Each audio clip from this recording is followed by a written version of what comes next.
Breaking news చూస్తున్నాం. పాకిస్తాన్ లో ఘోర రైలు ప్రమాదం చోటు చేసుకుంది. ఇస్లామాబాద్ ఎక్స్ప్రెస్ లాహోర్ నుంచి రావిల్పిండి వైపుగా వెళ్తున్న ఇస్లామాబాద్ ఎక్స్ప్రెస్ అది లాహోర్ నుంచి స్టార్ట్ అయిన అరగంటలోనే డీరేల్ అయింది. అంటే పట్టాలు తప్పి సుమారుగా 10 బోగీలు ఒకదానిపై ఒకటి పడిపోయి ఉన్నాయి, పక్కన పడిపోయి ఉన్నాయి. మనం చూస్తున్న విజువల్స్ లో పూర్తిగా పట్టాలు తప్పినటువంటి ఆ బోగీకి సంబంధించినటువంటి ఆ విజువల్స్ మనం చూస్తున్నాం. ఇస్లామాబాద్ ఎక్స్ప్రెస్ అది లాహోర్ నుంచి రావిల్పిండి వైపుగా వెళ్తోంది.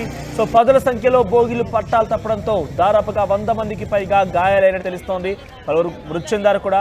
సో లాహోర్ నుంచి వెళ్ళినటువంటి అరగంటలోనే బయలుదేరినటువంటి అరగంట సమయంలోనే ఈ యొక్క రైలు ప్రమాదం చోటు చేసుకుంది.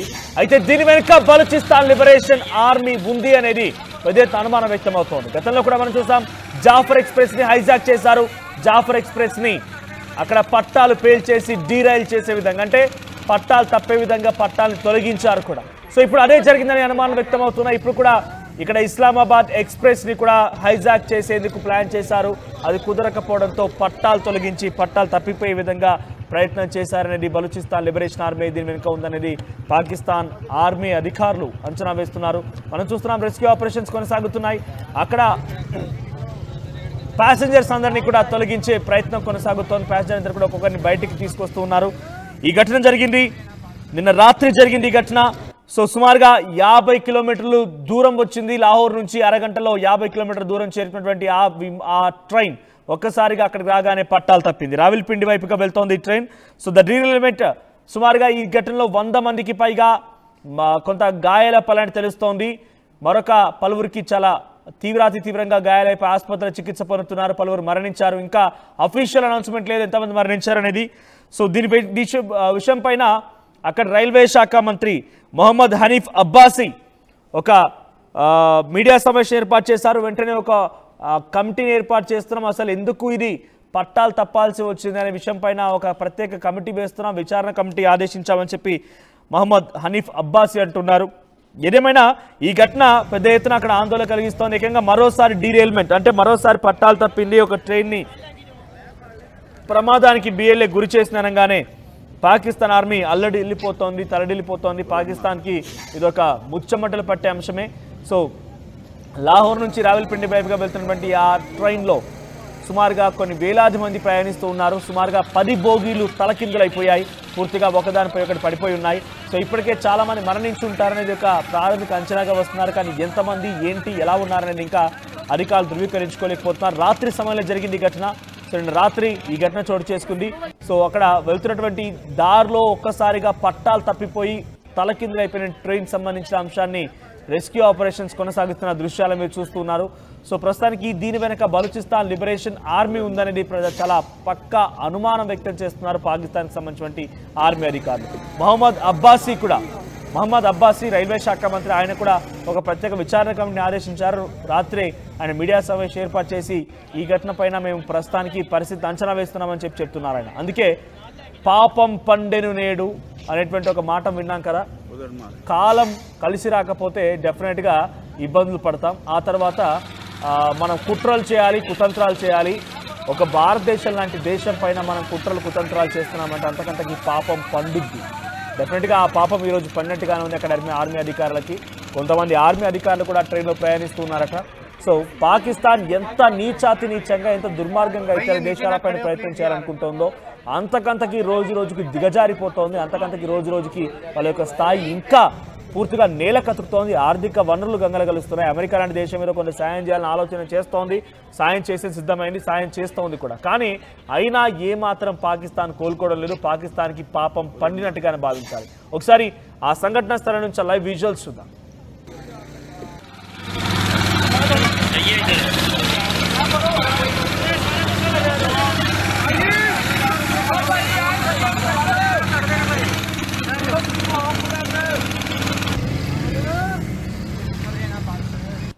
రైట్, ఇస్లామాబాద్ ఎక్స్ప్రెస్ లాహోర్ నుంచి రావల్పిండి వైపుగా వెళ్తున్నటువంటి సమయంలో 50 కిలోమీటర్ల దూరం వరకు చేరుకుంది స్టార్టింగ్ పాయింట్ నుంచి. సో అరగంట సమయం తర్వాత ఒకసారిగా పట్టాలు తప్పింది. 10 బోగీలు ఒకదానిపై ఒకటి పడిపోయి ఉన్నాయి. పూర్తిగా అందులో వేలాది మంది ప్రయాణికులు ప్రయాణిస్తూ ఉన్నారు. వారందరూ కూడా తలకిందులైపోయారు. చాలా వందలాది మందికి తీవ్రంగా గాయాలైనట్టు తెలుస్తోంది. పదుల సంఖ్యలో బోగీలు తారుమారయ్యాయి కాబట్టి అక్కడ రక్షణ చర్యలు కొనసాగుతున్నాయి. ఇంకా ఎంతమంది మరణించి ఉంటారు, దీని కింద ఎటువంటి క్యాజువాలిటీస్ ఉన్నాయో ఇంకా అధికారికంగా ధృవీకరించలేకపోతున్నారు. మహమ్మద్ అబ్బాసీ అక్కడి రైల్వే శాఖ మంత్రి, వాడు డైరెక్ట్గా అంటే నేను వాడు ఎందుకు మాట్లాడుతున్నాడు, వాడు పాకిస్తానీయుడు కాబట్టి డెఫినెట్గా వాడు ఎవడైనా కూడా మనకు శత్రువే. సో మహమ్మద్ అబ్బాసీ వాడు ఎప్పటికే ఒక విచారణ కమిటీని ఆదేశించినట్టుగా అనౌన్స్ చేశాడు. విచారణ కమిటీ రంగంలోకి దిగింది. ఎందుకు డీల్ అయిందనే రకంగా వాళ్ళంతా కూడా విచారిస్తున్నారు. కానీ దీని వెనుక పక్కాగా బలూచిస్తాన్ లిబరేషన్ ఆర్మీ, బలూచిస్తాన్ వేర్పాటువాదుల యొక్క పోరాటం కారణంగానే ఇప్పుడు ఈ యొక్క ట్రైన్ కూడా పట్టాలు తప్పింది. ఎందుకంటే గతంలో జాఫర్ ఎక్స్ప్రెస్ని కూడా వాళ్ళు హైజాక్ చేశారు. జాఫర్ ఎక్స్ప్రెస్ని కూడా పట్టాలు తప్పించే విధంగా ముందు ఉన్నటువంటి పట్టాలను తొలగించారు. సో ఈ నేపథ్యంలో ఇప్పుడు కూడా ఇస్లామాబాద్ ఎక్స్ప్రెస్ వెనుక కూడా బలూచిస్తాన్ లిబరేషన్ ఆర్మీ ఉండి ఉంటుందనేది అక్కడ ఆర్మీ అధికారులు అంచనా వేస్తున్నారు. మా ప్రతినిధి పెట్రిషా అందుబాటులో ఉన్నారు. పెట్రిషా, సో ప్రస్తుతం ఏం జరిగింది, పాకిస్తాన్లో సంబంధించినటువంటి ఆ ట్రైన్ పట్టాలు తప్పడం పైన అప్డేట్స్ ఏంటి? పాకిస్తాన్ లో ఘోర రోడ్డు ప్రమాదం చోటు చేసుకుంది. అదే కాకుండా ఇస్లామాబాద్ ఎక్స్ప్రెస్ ఏదైతే షేఖ్పురాలో ఈ ఘటన చోటు చేసుకుంది. దాదాపు 10కి పైన బోగీలు అదుపు తప్పడం, అదే కాకుండా పట్టాలు తప్పడము, పలువురు చనిపోయారంటూ కూడా సమాచారం తెలుస్తుంది. ఇన్సిడెంట్ కూడా లాహోర్ లో ఈ ఘటన చోటు చేసుకుంది.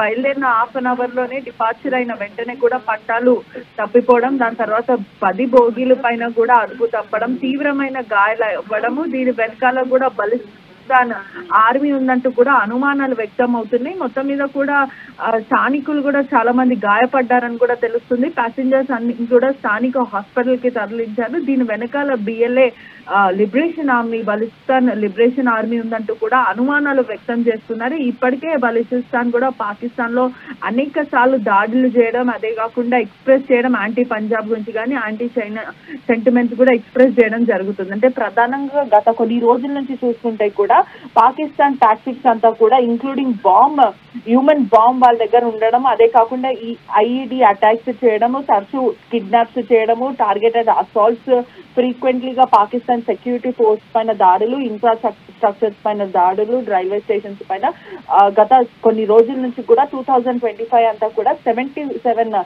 దాదాపు అటాక్స్ చేసిన పరిస్థితి కనిపిస్తుంది. ఇప్పటికే అనేక మంది కూడా గాయాలపడ్డారు, స్థానిక హాస్పిటల్ కి తరలించారు, మరికొంతమంది కూడా మృతి చెందారు. కానీ ఇప్పటి వరకు ఎంతమంది మృతి చెందారు అనేది కూడా వెల్లడించలేరు. BLA కూడా ఇప్పటికి అనేక మందిని కూడా రిక్రూట్ చేయడం జరుగుతుంది. అంటే మొత్తం మీద కూడా చాలా స్ట్రాంగ్ గా టీమ్ గా ఫామ్ అవుతున్నారు. ఇంక్లూడింగ్ స్టూడెంట్స్ ని, ప్రొఫెసర్స్ ని, గ్రౌండ్ బ్యాక్గ్రౌండ్ అంతా చెక్ చేసి మరి ట్రైబల్ కమ్యూనిటీ వాళ్ళని కూడా రెచ్చగొట్టే విధానంగా ఇటువంటి వాళ్ళని కూడా రెచ్చగొట్టి మరి ఈ గ్రూప్ లోకి చేర్పించుకుంటున్నారని కూడా తెలుస్తుంది. ఎక్కడ పడితే అక్కడ దాడులు చేయడం, మిలిటరీ ఆర్గనైజేషన్స్ పైన దాడులు చేయడం, పోలీస్ స్టేషన్లు కానీ, రైల్వే స్టేషన్లు కానీ ఇవన్నీ కూడా దాడులు చేస్తున్నారని తెలుస్తుంది. ఇప్పటికే వాళ్ళ లీడర్షిప్ అంతా కూడా చాలా స్ట్రాంగ్ గా వాళ్ళ ప్రయత్నం చేసుకున్నారని తెలుస్తుంది. మాజిద్ బ్రిగాడ్ అనే వ్యక్తి కూడా హ్యూమన్ బాంబ్ లో వాళ్ళతో ఉన్నారు. వాళ్ళతో పాటు దాదాపు 6,000 మంది ఫైటర్స్ హ్యూమన్ బాంబ్ అంటే ప్రధానంగా చనిపోవడానికి కూడా సిద్ధంగా ఉన్నారంటూ కూడా మహిళలు కూడా దాంట్లో జాయిన్ అయిన పరిస్థితి. BLA పైననే ఇప్పుడు ప్రస్తుతం అనుమానాలు వస్తున్నాయి. ఆపరేషన్ ఏరియా అంతా కూడా అనేక చోట్ల పాకిస్తాన్ లో మీద దాడులు చేస్తున్నారని తెలుస్తుంది. మొన్నటికి మొన్న 2025 లో కూడా జాఫర్ ఎక్స్ప్రెస్ ని కూడా హైజాక్ చేయడం జరిగింది. అంటే లార్జ్ ఆపరేషన్ క్రియేట్ చేసుకున్నారు. అదే కాకుండా పాకిస్తాన్ సైట్స్ ల పైన, మిలిటరీ పైన కూడా, హైవేల పైన కూడా దాడి చేస్తున్న పరిస్థితి అయితే కనిపిస్తుంది. మొత్తం మీద కూడా పాకిస్తాన్ అంతా కూడా ఉధృతం క్రియేట్ అవుతుంది. గత కొన్ని రోజుల నుంచి కూడా దాడులు జరుగుతున్న పరిస్థితి అయితే కనిపిస్తుంది. ఇప్పటికే అనేక టెరిటరీ ఆర్గనైజేషన్ పాకిస్తాన్ లో ఏదైతే ఉందో US, UK, China, Iran, Europe unions కూడా ఫామ్ అవుతున్నాయని కూడా మొత్తం మీద అయితే తెలుస్తుంది. సో పాకిస్తాన్ లో బలూచిస్తాన్ లిబరేషన్ ఆర్మీ రోజు రోజుకి ఇంకా బలపడుతోంది. బలూచిస్తాన్ లిబరేషన్ ఆర్మీకి సంబంధించినటువంటి ఆర్మీలో ఉన్నటువంటి కొంతమంది వ్యక్తులు గతంలో కూడా ఒక వీడియో విడుదల చేయడం చూసాం. వాళ్ళ ఒక డాక్యుమెంటేషన్ కూడా విడుదల చేశారు. అవసరమైతే మా జనరేషన్సే, మా తాతలు తండ్రులు కూడా ఇదే రకంగా బలూచిస్తాన్ వేర్పాటువాదం కోసం ప్రయత్నం చేసి చనిపోయారు. మేము, మా పిల్లలు కూడా బయటికి వెళ్తూ ఉన్నాము. సో ఏదేమైనా సరే మా ఇంటిల్లి పాతి పూర్తిగా చనిపోయినా మగవాళ్ళందరం కూడా ఆర్మీలో కలిసి బలూచిస్తాన్ వేర్పాటువాదం కోసం పోరాటం చేసి చనిపోయినా కూడా మేం మాత్రం ఆ యుద్ధాన్ని వదిలిపెట్టాం. మేము మాత్రం మా యొక్క ఉద్యమాన్ని ఎట్టి పరిస్థితుల్లో వెనకడుగు వేయనీయము. మేమంతా ప్రాణాలు కోల్పోయినా సరే మా భావితరాలు దీన్ని అనుభవిస్తాయి కదా, ఎంజాయ్మెంట్ అంటే ఈ స్వతంత్రాన్ని వాళ్ళు చవి చూస్తారు కదా అన్నట్టుగా వాళ్ళు విరోచితమైన పోరాటాన్ని కొనసాగిస్తున్నారు. 1948లోనే బలూచిస్తాన్ని బలవంతంగా పాకిస్తాన్ తనలో కలిపేసుకున్నటువంటి అద్భుతమైనటువంటి ఖనిజాలను వాడుకుంటోంది.